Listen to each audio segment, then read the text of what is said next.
Food technology എല്ലാവരും കേട്ട ഒരു കരിയർ തന്നെയാണ്. വീണ്ടും എന്തുകൊണ്ടാണ് അത് പറയുന്നത് എന്ന് ചോദിച്ചു കഴിഞ്ഞാൽ, നമുക്ക് ഇന്നാലും ഒരു സൂപ്പർ മാർക്കറ്റിലേക്ക് പോയി കഴിഞ്ഞാൽ അവിടെ കാണുന്നത് മുഴുവൻ ഫുഡുമായി ബന്ധപ്പെട്ടിട്ടാണ്.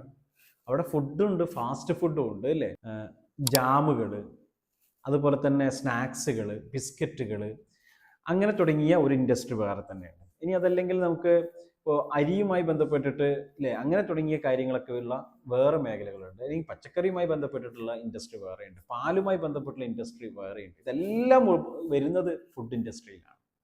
അപ്പോൾ ഇതൊരു വൈഡ് ഓപ്പർച്യൂണിറ്റി ആണല്ലോ. ചെറുതും വലുതുമായ ഒരുപാട് ജോബുകൾ നമുക്ക് അവിടെ ഉണ്ടാക്കാൻ വേണ്ടിയിട്ട് പറ്റും. ഫുഡ് സയൻസും കെമിസ്ട്രിയും ബയോളജിയും ക്വാളിറ്റി മാനേജ്മെൻറ്റും വേസ്റ്റ് മാനേജ്മെൻറ്റും അടക്കമുള്ള ഒരു ഇൻ്റർ ഡിസിപ്ലിനറി കോഴ്സാണ് ശരിക്കും ഫുഡ് ടെക്നോളജി എന്ന് പറയുന്നത്.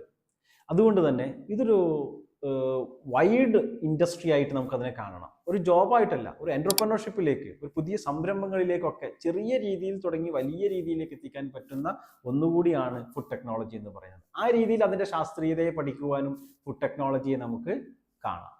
അതുകൊണ്ട് തന്നെ എന്തെങ്കിലും ഒരു ബിസിനസ് തുടങ്ങാൻ സാധിക്കുന്ന ആളുകളാണെങ്കിൽ ഈസി ആയിട്ട് ചെയ്ത് വിജയിപ്പിക്കാൻ പറ്റുന്ന ഒരു ഇൻഡസ്ട്രി കൂടിയാണ് ഫുഡ് ടെക്നോളജി എന്ന് പറയുന്നത്.